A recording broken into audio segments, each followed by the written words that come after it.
It's the old Doctor Who show, episode number 15, Genesis of the Daleks. Go forward in all your beliefs and prove to me that I am not mistaken in mine.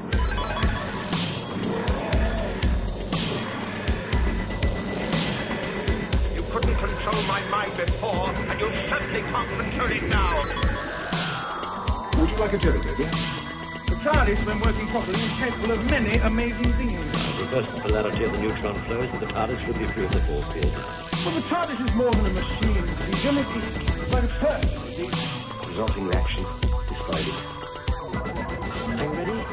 Welcome back to the old Doctor Who show, the classic Doctor Who podcast review show with your friends Eric and the other guy. Hey, that's me. I'm Dan. Hey, two guys. How are you, Dan? Hey, I'm doing really well. How are you?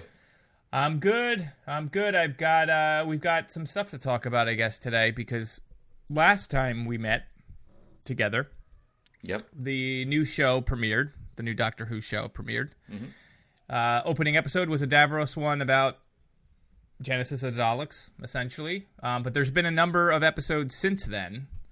Now, I haven't watched any of them. Because I'm not a fan of Doctor Who. No, I have not seen any of them, so I can only comment sort of on the first three. I know you've probably seen all of them. No, actually, I've only seen the first three as well. Look at that. Because I really can't stand Doctor Who. But either way, it's I have not seen it. You have not seen them. But of the three we saw, yeah. I feel like I heard last episode, I felt like I was a little hard on it. But it's good. I mean, I like it. I like the third episode, especially the ghost story one. I don't know how that's going to conclude, but I thought that was interesting. Yeah, I think it was really... Oh, I guess I saw the end of that one, too, so that was great. I guess I saw 4 so far. No, that was great. But what's more important is how the season opener, 2-parter, relates directly to the show that we're going to talk about today.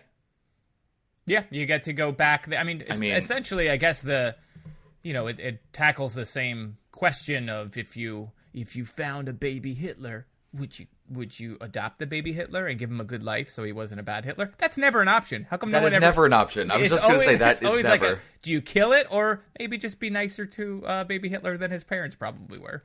Buy him an extra art set. Maybe push him in a better direction than what are you going to do? I think I see a comic book storyline possible. That's a really hit. Good. Baby Hitler. Baby Hitler. Why are you walking away from me? It sells books immediately on its name alone. I think it's fantastic. But yeah, I mean this story, this Genesis of the Daleks is almost explicitly that. I mean it is so heavily Nazi related. It's hitting you over the head a lot of the times. That said, I mean, we can save it. Yeah, it's cool. And I also I think I mentioned it last episode where, whenever they revisit the past and then you start to, I try not to get too hung up in continuity because who cares? Judge each story on its own. In the new series, and there's a whole other thing, he introduces the concept of mercy to Davros that somehow then is translated into future Daleks. Even though... Because they're part of him in Genesis somehow. of the Daleks, he specifically removes any kind of things, mercy and any other emotion, which is his downfall. Yeah. Had he been exposed... Yeah. You start getting into, weird things. How would that have affected how Davros built the actual Daleks? Except for the fact that the Doctor had already saved him when he was a child. I mean, the only thing you can say with stuff like that is that we're watching it in a particular order. That is, if you want to get into, the Who way of thinking about it, we're watching on a particular timeline, so we saw this happening in this order. That the Daleks were created. He removed all human emotions from them. They're ruthless survival machines. But it goes back to in this. Go ahead. I was going to say because we talked about it last time. They don't really do the multiple timelines. It's just one time stream. So therefore, even though we're watching in an order where a later Doctor goes back into time to affect Davros, that would in turn affect the Tom Baker timeline as well, because it's still the same. It's not a branching timeline of which Davros did not meet Peter Capaldi, and then one where he did meet Peter Capaldi. It's the same timeline, right? Because they don't do... Although they do multiple timelines, right? Because they have done that. They did that with Rose, right? She was in two different Well, it's realities, and there was the Neil Gaiman Turn episode. Left one was as well Yeah. with Donna, which was Right. But my awesome. I mean, they do yeah, that. to back up, the point is that's a stupid thing to do anyway. Just look at the story and not get so. right. I agree. Although Although crazy. like I've said before, I'm very much into canon stories in any sort of series that I watch. Just stories about cannons, like Cannons, like that was the mostly, weird thing about Dan. He's just real into really into cannons. heavy lead cannons and mystery cannons and pirate ships and. The older the better. That's what I'm looking for. But I like whatever. Like in the Twin Peaks episodes, I want the stuff that's the connective tissue from story to story that builds the world. In X-Files especially, I like the mythology episodes as opposed to the Monster of the Week. Buffy the Vampire Slayer, same sort of thing. I like the ones that continue. I like the Monster of the Week stuff, fine, but if I had a choice, I would go with the things that connect. No, I get So that, when you get into these situations where it's not just connecting from storyline to storyline, you're connecting from decades previous, I'm over the moon. I love this sort of thing. This is exactly my kind of jam.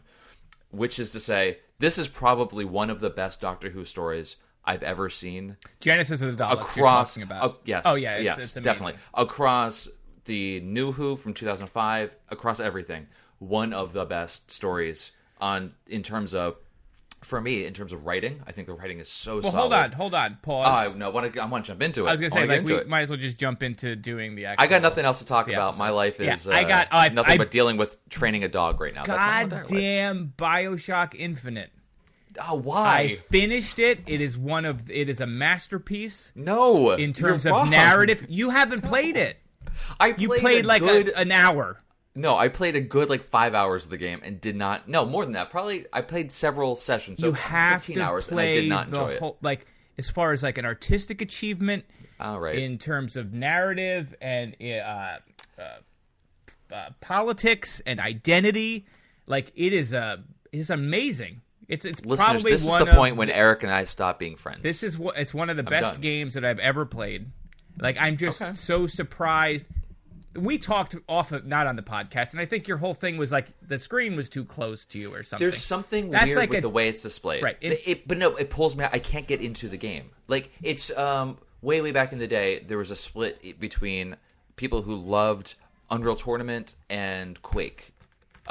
And one of the differences, it just makes me think this, is the physics is different. One's really floaty and arcadey, another is more grounded in the physics. It feels that way to me.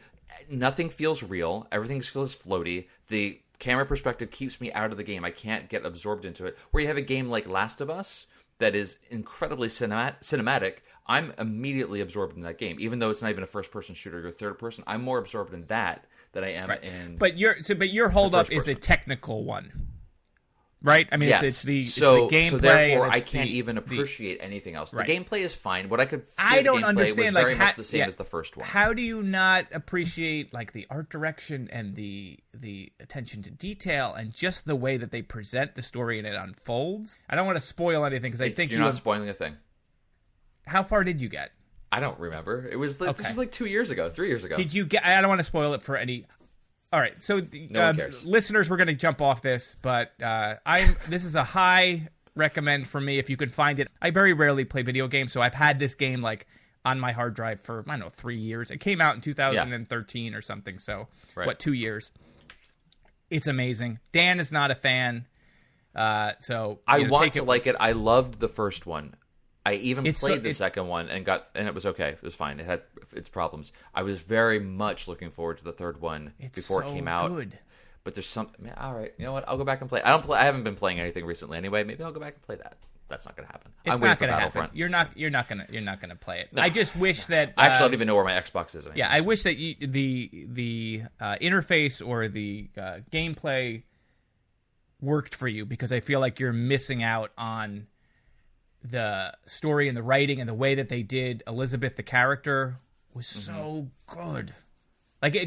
For me, it's we don't get enough games like that at all. Yeah, and I know exactly where you're coming from. Like I just said, Last of Us is one of the best games I've ever played. I don't have a PlayStation, so I have not played that, and I've heard that's very good.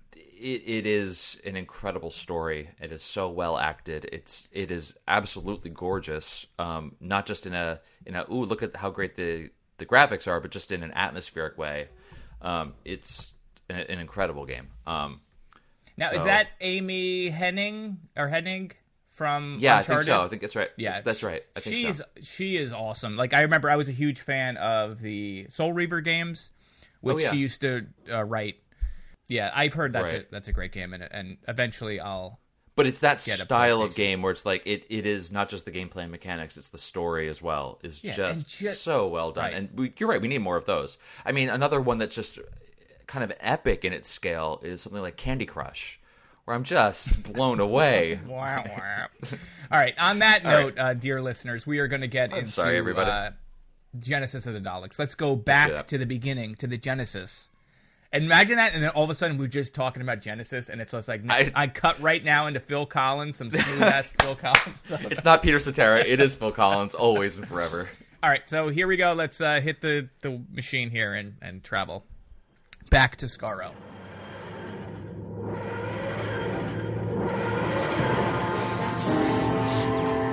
What are you waiting for? Just touch these two strands together, and the Daleks are finished. Have I that right? To destroy the Daleks, you can't doubt it. But I do. You see, some things could be better with the Daleks. Many future worlds will become allies just because of their fear of the Daleks. It isn't like that. But the final responsibility is mine. Mine alone. Listen, if someone who knew the future pointed out a child to you and told you that that child would grow up totally evil, to be a ruthless dictator who would destroy millions of lives, could you then kill that child? We're talking about the Daleks, the most evil creatures ever invented. You must destroy them. You must complete your mission for the Time Lords. Do I have the right?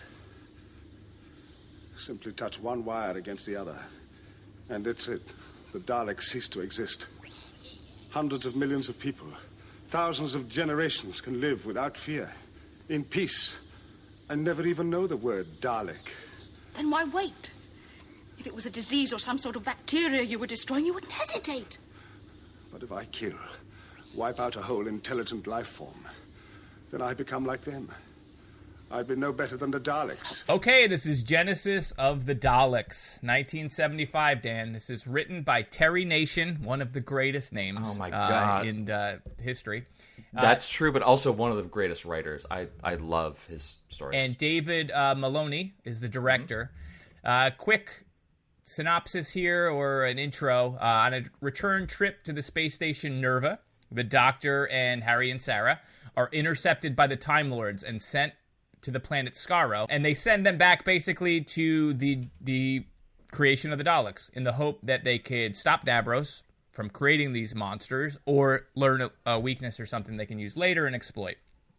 This is, as we said, and we talked about this previously, this is an amazing six-part episode. One of the best stories, easily, through new or old too. We've got a huge amount of characters to go through. We've kind of got three factions. We mostly concentrate on the Khalids, but you have the Thals and you have the Mutos. I'll throw it over to you, Dan, because I know that you have a lot to say about this episode. Okay. You hated it, right? I could not stand this episode. No, this is like I said earlier. This is by far one of the best episodes I've ever seen. There's some interesting stuff going on here. I always come at a review of Classic Who as someone who got into Doctor Who through the new series. So it's another instance where I'm seeing Time Lords who have an effect outside of just something that's happened in the past, something in the Time War that you don't see. You're actually seeing direct influence of a Time Lord having the Doctor do something for them. So I found that fascinating to begin with. One of the things that's kind of nitpicky to me is again a story thing that they take away the TARDIS. They meaning Terry Nation, the writers. They take away the TARDIS to up the stakes for him a little bit. He doesn't have his sonic. Well, yeah. It's some of these artificial things that heighten the tension, which is fine. It works because it works out. It's brilliant and it's fine. But the thing with the time ring to get back again. I mean, okay. So that aside, that's just a little bit like, hey, we're gonna give you this incredibly important existential challenge to do, but at the same time, you have to do it with your arm tied behind your back and blindfolded. So yeah, I mean that's whatever. Yeah, it's fine. But it's a story thing. It's just one of those things. Like whatever. And it's such a dark story. The opening, you have this slow motion war scene with the gas mask, and again, there's tons of World War II imagery throughout this whole thing, but also World War I. Yeah, exactly. Like, this opening felt more like World War I with the trenches and the mustard gas. Exactly, type. the trench warfare and the gas mask and the mix of sort of old world and new world, which was happening at the, at that time during the war. Yeah. The fact that it was sort of this never-ending thing, and we get that Einstein quote. The world. I think it's World War IV. World War IV will be fought with bows and arrows, and Harry makes a comment about that. Which is similar to World War I, where eventually all the country started to go broke, and things were getting very, very dark very quickly. That was such a striking, strong image, the way that this one opens up. Yeah. It's not something light at all. You're literally, and the fact that they made that decision to show it in slow motion, which was pretty daring, I think, for the time, and I think they got some complaints from, children's groups or advocates that thought it was too violent for the kiddies. In fact, I think, I read something similar. I think in later broadcasts, especially when they did this is a 6-parter, but they do have a version that's cut down and consolidated, and I think they removed some of the harsher stuff out of that. And for a 6-parter, this episode is pretty tight. There's one area that I think was a little bit like, meh, and that was they gave Sarah Jane this nice moment where she's going to do an escape. And they all plan on escaping, and they go up the rocket, and then they get caught, and they go back down. Like, there's not, like, a lot that... I mean, it's a cool moment for her. I wish that led to something or pushed the story forward more than establishing her relationship with the Muto, right, Severin. And that's what that was... Right. It was all in service of that. It was cool. I mean, I wish that it sort of did more than just a good cliffhanger for an episode, and then the next one, they're like, hey, come back down. Right. Yeah. All right, so there are a bunch of cliffhanger moments like that where it's like the doctor gets electrocuted, and you're like, oh, just to the point where like, oh my god, everything's, and then the next one you come right back, no, everything's cool. He just wakes up and he's been captured. All right, so let's talk a little bit about the different factions, right? So we have the super Nazi Nider, which is like their security commander. Like you can't have made him. Oh, you're gonna do like... names? Jeez, man. I did. I got all the names. This is a chock full cast. There's got to be a good dozen important characters in this episode. Oh, go ahead. So we got Nider again, stereotypical glasses. He's the Nazi guy. He's the ultimate bad guy.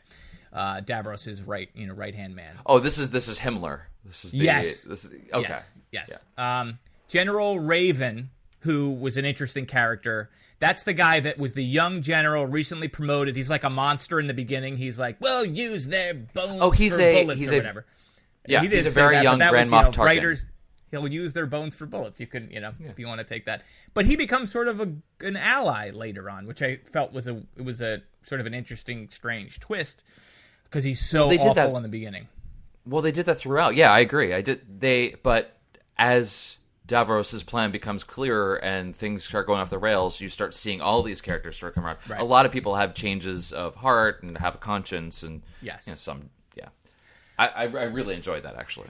Go ahead. So Davros, we get obviously he's the Khalid's greatest scientist. There's some. What's amazing about Davros? I love the makeup and effects, and the fact that it stayed constant from this moment through 30 years is insane. 40 years. It's amazing. It is I wish I had looked up who did the character design on him, and I should have to give them proper credit. But it's a brilliant, it's so good, and the way that it works with the existing Friedlander. John Friedlander did Davros' mask. The way that it worked with the existing Dalek design, that he's their creator, but he's also part of them with his chair and everything. Right, but the fact that the Dalek was actually starting off, not even as a Dalek, it was the Mark III... travel machine. Travel machine, yeah. Right, it was a travel machine. So it wasn't even intended to be its own self-sufficient... Well, maybe it was. Who knows what Davos had in mind, but he was explaining it as though it was just a thing for their future evolution of their race is going to be this whatever blob-like right. So he entity. did the math and figured, we're all going to turn into this tiny little weird creature. So what I'm going to do is create that creature first because I can figure out how we're going to be, and then start putting them in these machines. Right. All right. So then we have Ronson, who is that sort of old guy, good guy. He's one of the first people to make contact with the Doctor, and the Doctor sort of gets out of him that he's thinks that what they're doing is wrong. Right. He's the one who assists in their escape. Yes. Initially. Which is so the very Doctor and Harry convince him that they're going to talk to somebody, right? They're going to go talk to someone else within the Khalid group that may think that what they're doing is wrong. And we got Cavell. Because at this point, the scientists have so much sway over the entire society. There are very few individuals who can actually stop them. The society breakdown is also very interesting because you have this elite group, sort of this upper echelon elite circle that is all science. Like, science is the enemy in this. I mean, there's the scientists, and then there's the military. They're the elites. Yes. But then there's the science military elite. Yeah, I guess so. Okay. That's where that guy Garman was the head of the elite military science corps. Right. Right. But it's interesting the fact that science. This is what happens when science goes awry versus religion, going awry. Which we could loop it right into Bioshock Infinite if we want. Can we please? We're not going to. We're not going Aww. to. But yeah, I mean, who else do we have? We've got the some guy named Mogren, who was the good counselor. I think that they are the good Khalid, or good in quotes, but he's the one that determines that they're going to halt Davros' experiments at the end. He's the one they go speak to. The Thals, other than that woman, that Benton is her name, that leads sort of the attack against the Khalid base at the end. I don't think we even know any of their names. There's like sort of that president character or whatever guy that launches the missile strike against the Khalid dome, but you don't really. She's the only one that actually matters. Yeah, you don't really learn much about the Thal people. They seem similar in ways, like they're an advanced civilization, and the Thals are an advanced civilization as well as the Khalids. This war's been going on for so long that they're just sort of bankrupting themselves. And I get the sense that at the start of this, the Thals are on their last leg, right? Like this rocket is their last chance. The Thals are also garbage people. They're awful people. Like, that's another thing that I found very interesting. Not the Khalids aren't just the bad guys. The Thals are like they're taking prisoners and exposing them to radioactive material to load into their weapon. So nobody is nice. Like, it's just awful. Everybody on this planet is human garbage, and or Khalid or Thal garbage. I don't know how they refer to themselves. Humanoid, it's fine. Humanoid garbage. But yeah, so what a great setting and series of conflicts to set up to tell the story of how the Daleks came about. I just love that. Yeah. And then you have Mutos. The Mutos are the sort of the outcasts that have been deformed too long. And I guess the natural evolution of a Muto is a Dalek, right? Or the thing inside. Maybe. I mean, they don't really specifically say it. It seems like Davros has a plan for this evolution that maybe isn't quite the same as what would have naturally happened to them, because I think he's kind of bending them towards his own will. But these Mutos are just guys that have been exposed to. So they're in the wasteland, in the wasteland on their own, and we meet one of them, this guy Severin, who befriends Sarah Jane, and he's sort of her protector in a way, in some scenes. Lots of really great character moments too, and I don't know if I cut it out of the editing, but Dan, when we were talking last time about the previous episode, I was like very excited because I wanted to tell about the scene of Harry and the Doctor, and Harry actually saving the Doctor from the landmine. That was in this episode. That's in this. Yep. For anyone listening, they're like, "What are you talking about?" Maybe I'd cut it out, but having that moment went such a long way in establishing the closeness of this core group. The fact that he saved the Doctor, and it really sort of gave Harry some respectability that maybe he hasn't quite earned because he's usually doing goofy things or whatever. So I thought that was a really nice moment. Yeah, I think that Harry had a lot to do in this episode, which was kind of great. So there's that moment in the beginning. Whenever the Doctor and Harry get captured, they get separated from Sarah Jane, and the two of them get captured, and they're going to go through the scanner to see if that they're safe. They just make this joking back and forth about, can we get tea, or we're not going to get? Right. Oh, we're not going to get tea, right. Harry, which is a really good thing between them. Harry does this whole helps them escape whenever they all get captured later on in the 5th episode or so, dressing up as a guard, etc. He has a lot of stuff to do, and on top of that, he gets to keep wearing his cravat the entire time. Yes, I just can't. With Jesus, this man. He's got his double-breasted blazer and cravat. He specifically, the entire episode he's in it, he changes out to dress up as a guard. When he's done with that, he ties his cravat up again because he looks fucking amazing. Sarah Jane, however, does get a costume change, which is really nice. She goes from a sweater that she can rock. She just looked amazing in this sweater. And then towards the end, maybe in the 5th or 6th episode, she's wearing this nice little camouflage outfit. Now, did you read why that is?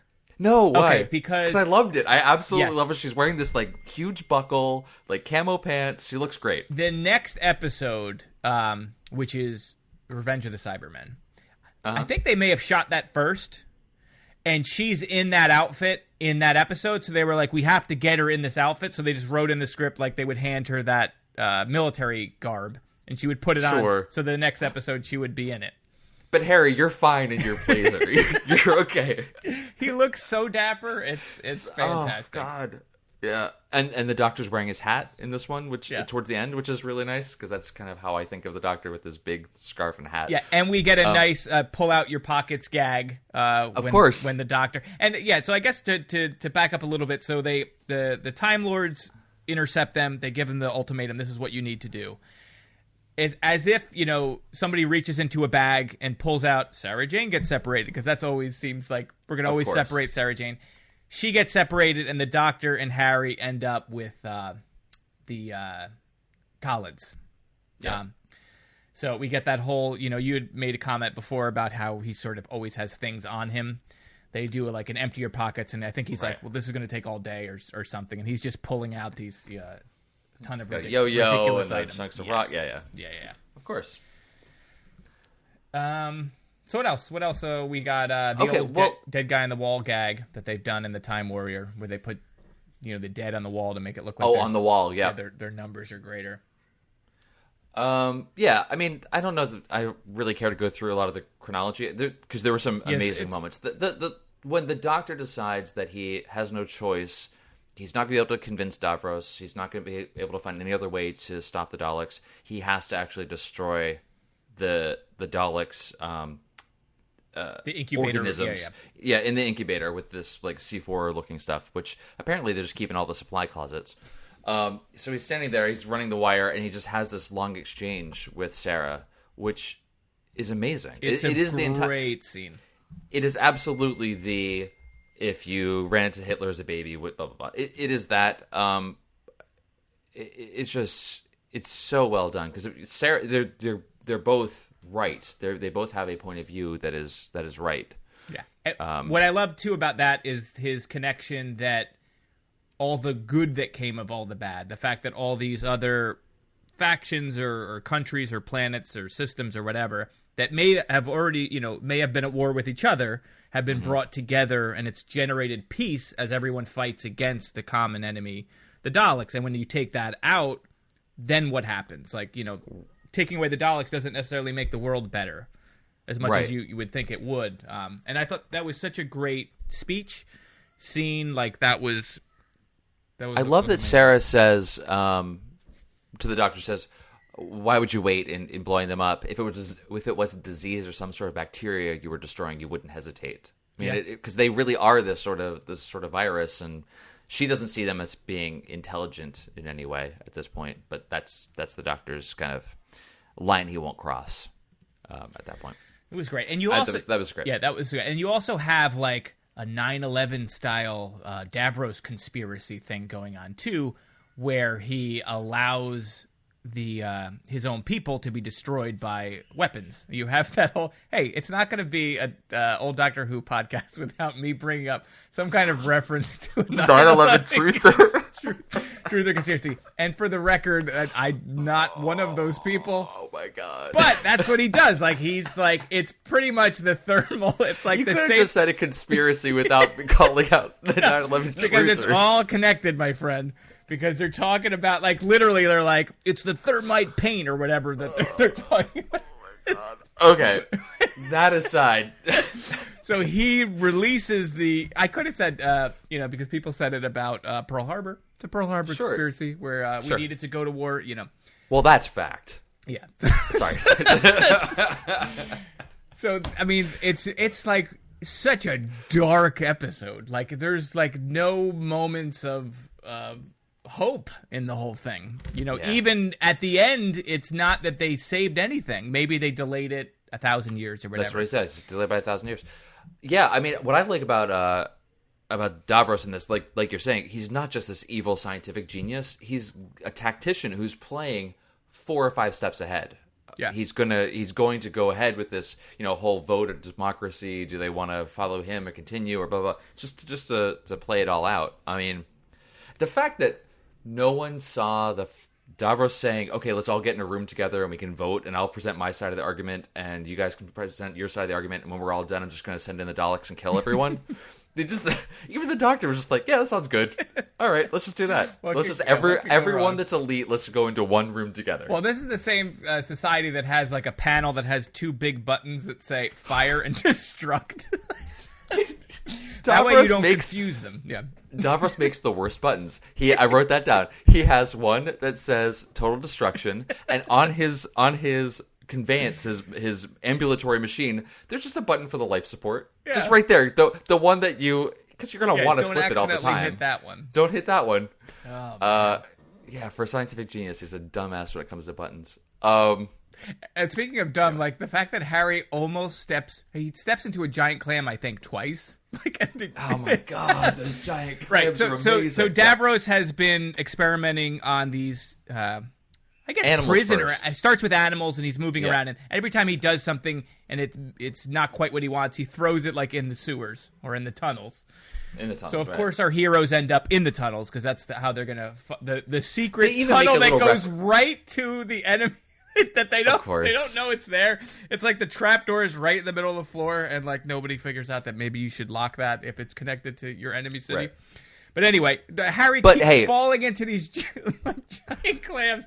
Like he walks by and like literally is like, I gotta like. And for the actor, bravo, because if you were told that you had to accidentally step into a 6x6 giant foam clam and make it look believable twice, he deserves some kind of award. But they do actually make a joke about the fact that I'm sure this is where all the mutated animals are going to be. Yes. Like they acknowledge it. Yeah. There is a weird thing though. How does the doctor save Harry the first time when his leg's caught inside the giant clam? I don't know. He breaks a stalactite off of the cave and uses it as a crowbar to open up the clam. He breaks a stalactite of stone. Oh, he's super strong. Okay, great. This is what I'm getting at. I just wasn't aware of the. Those sets cool. are an actual rock. Oh, it was amazing. It's just like, why did they think that? And then later, he and Harry both pry open some like metal bars. Like, yeah, that was, So when the doctor's on Skaro, it's like Superman coming to Earth. He's got Superman strength. All right, it's something to do with the sun. It's fine. Oh man, what a great episode, though. I mean, I think we pretty much hit. Did we talk about Davros and the Doctor? They had a really nice speech between the two of them. I don't have any of the details, but it was nice. I can't remember. They're talking about. I think it's about to your point about the virus, right? I think the two of them also have. Oh that. yeah. So the Doctor says to him, if you had hypothetically created a virus that would wipe out every other organism in the universe, would you do it? Yeah. And Davros gets like, yeah, exactly. like instant chubby. He's like, yeah, I would absolutely do that. But to hold in my hand the thing that is going to be the only thing left in existence puts me beyond the power of gods. I did read that later, another time that we see Davros, that's exactly what he's doing. That actually, that idea comes back, which is amazing. So the Doctor kind of plants that in his mind. The other thing that's really interesting is, and I think I was just doing some research because I love this episode so much. I just went back and kind of read as much as I could about it. this is basically the first shot in the Time War. The Doctor and the Time Lords started the Time War. This is it. This is where it all started. Was that but now at they the decided end to of interfere. this, Davros is killed by his own creations, right? So the Quote, Daleks unquote. essentially slaughter all of the Collins. In they the kill production everyone. notes, And then apparently they it's had off- shot. It's off screen. They had right? shot that. Yes, Yeah. it was. You don't actually see Davros. You see his hand. You don't actually see him get killed. They apparently shot this, but edited it out for some reason on his control panel, on Davros's control panel. Whenever he gets killed by the Dalek or hit by the Dalek, one of his lights starts blinking rapidly on there. Later on, I guess when he comes back, it's explained that his chair put him into a stasis, and that's what that was supposed to indicate, was that his life support was going to keep him going. I don't know, whatever. Didn't matter. When does he come back? Obviously, Yeah. What's that? When does he come back? You said you read up on it. yeah, I think not until... Did we do that episode? No, I don't think we do. I can check if you want to talk. But yeah, he doesn't come back till much later. What's actually really, really cool, I wanted to talk about this too. The actor who plays Davros. Yes. He's your father. So he's my dad. we call him Dadros. We call him Dad at home. He prefers that we call him Davros at home. Dadros. So Michael Wisher's his name. classic. He's been in a bunch of Who that we've done. He was in Terror of the Autons. He was the son he was the son who inherited the plastics factory. Oh, the old plastics factory inheritor. He was in Carnival of Monsters. He's one of the blue and white painted guys. So he's actually the brother of the prime minister guy. And then for at least 3 episodes, he's the voice of the Daleks before Genesis of the Daleks happens. So he's one of the original voices. Obviously, it makes sense the way that he sounds in the aided voice, but he's the one who originated the role. But he had all of this beforehand experience with the Daleks doing their voice. He was great in this. You should listen to, you may like it, the Big Finish story, Davros, which goes into sort of his life a little bit. Oh, yeah. That story is there's a corporation and they revive Davros. He's dead and they bring him back and him and the Doctor work together. But it's one of those audio Big Finish things that... Yeah. Where does that fit in the timeline, in the chronology? It's a good question because they, in the start of that story, it's a Colin Baker episode. So as far as the Doctor timeline goes, in the Colin Baker era, Davros is already dead. So that's why I was asking you when his next appearance was, to see if he appears again before Colin Baker's time, or if that's how he comes back to life, is this particular story. But they find his body and they bring him back, and then the Doctor's unhappy about it. Destiny of the Daleks, I think, is when he comes back, and that's not until 79, and it's actually taken over by another actor. Anyway, doesn't matter. Yeah, and I also thought it was kind of interesting. This is the only Dalek story we've done, right? Yes. That we've done, as far as the old Doctor Who show. Yeah. Well, I mean, there's the very first appearance of the Daleks way back in the first season. We didn't do it, though. I'm saying episodes that we reviewed. No, you're right. I've seen... Because sorry, I'm trying to remember if we did it or if I just saw it, but I guess we just saw it. There's been plenty of appearances prior, but I don't think we've covered one. That's amazing. Which is kind of interesting. This is a great one to do. And then I also read, Robert Holmes, who's a script editor at the time, when they originally pitched this episode, it was not a origin story or anything. And he was kind of sick of doing the Daleks. So he was like, if we're going to do it, let's do something different and let's do an origin or how they came about or something, which is how we ended up here, which I thought was cool. And also, I think in an original draft, Sarah Jane got sick. So she got the radiation sickness and was taken out of it, and then some guy came in, or there may have been another character or something to take care of her. I like the fact that they gave her, she's leading revolutions, and she's much more interesting. She's active in this one, There was apparently a lot of rewrites in this as well, but sorry, that vamping there. It's just some of the interesting production things about this. So this is a 6-parter. This is the last 6-parter that they will ever do that is not a season finale. So this one's just in the middle of this season. This is a 6-parter. Okay. Every episode, every story arc, except for finales, are limited to 4 or less after this point, which is kind of interesting. And also, Daleks, as well as some of the other major like landmark villains like the Autons and Cybermen, were limited to once per season. They wouldn't show them ever. It wouldn't show them multiple times in one season. And that makes sense. Which is interesting. The stories are so long. Right. There's only a couple arcs in one, but yeah. So they do start limiting those because they were afraid that they were kind of relying on it too much or people were going to get tired of it, which I think is a really good note for the current season. Although they have pulled back from the Daleks, but every other season finale in the new series was Daleks or Cybermen. It was too much. No, I get that. Our next episode for this is Cybermen. Yep. But we have issues. And do you have anything else on Genesis? I think we both love it. And we're was there anything else? We have to talk a little bit about the we're next good. episode. No, other than this being an amazing episode. It's great. I hope. Obviously, I hope if you're listening to this, you watched it as well.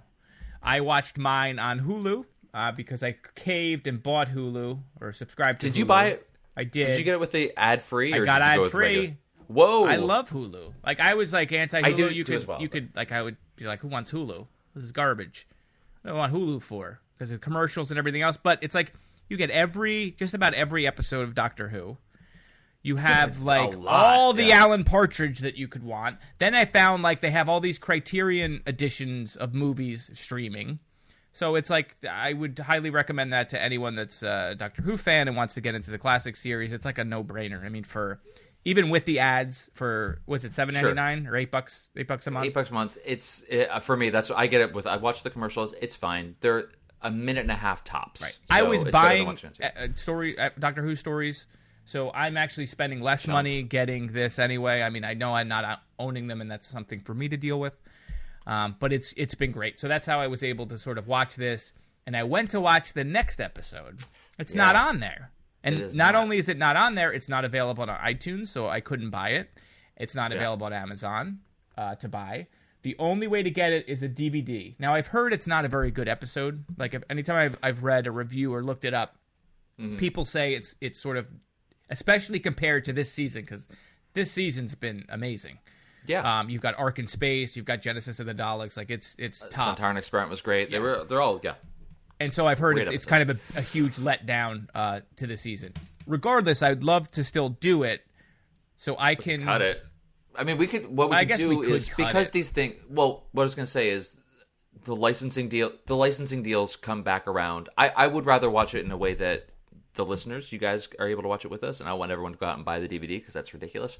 So what we can do is keep an eye on it and check every once in a while. We'll check every week and see if it's come back on because these things do change as the licensing agreements change. Right.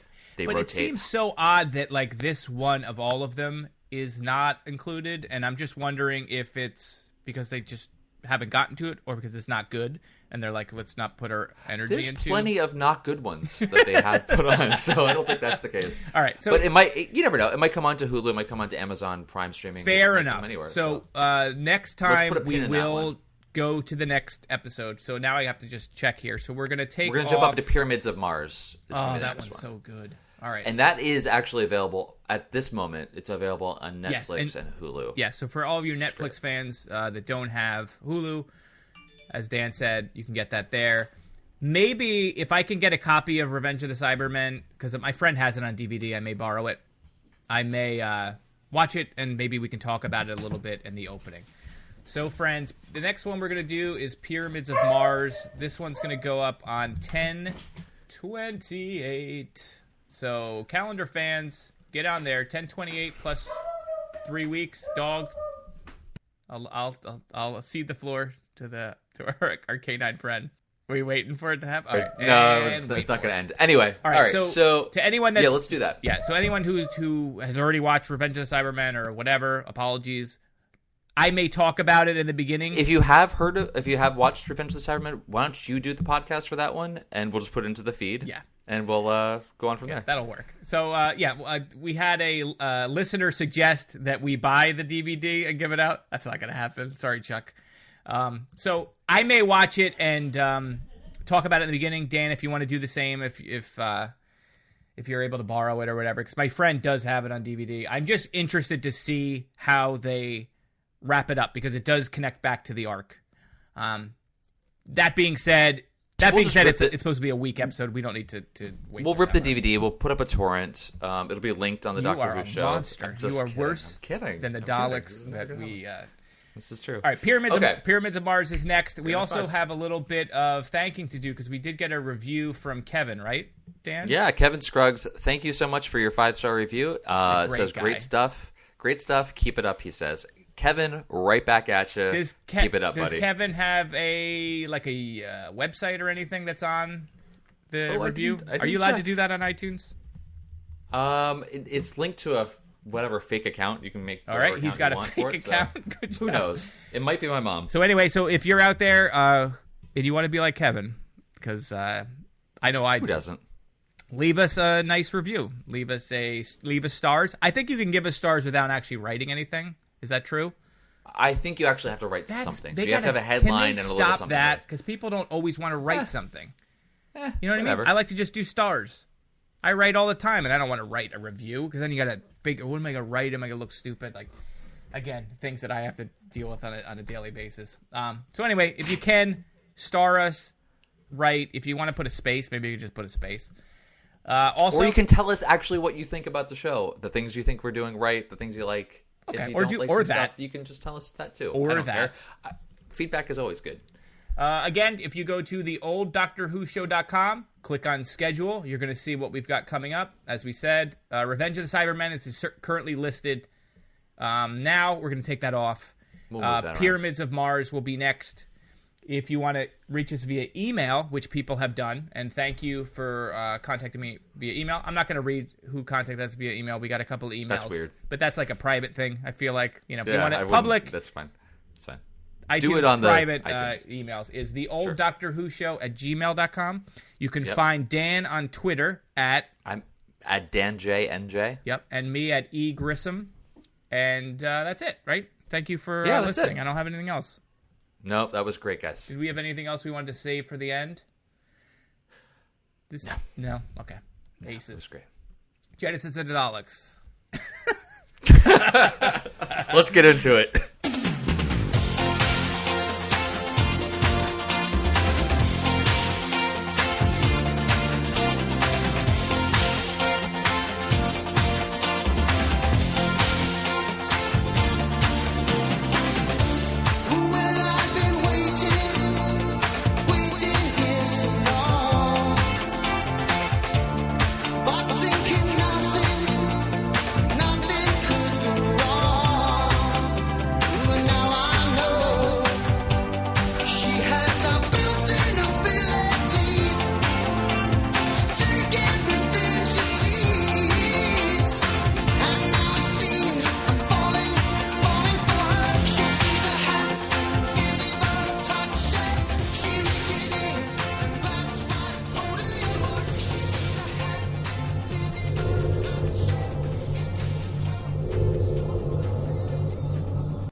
Where's my robot?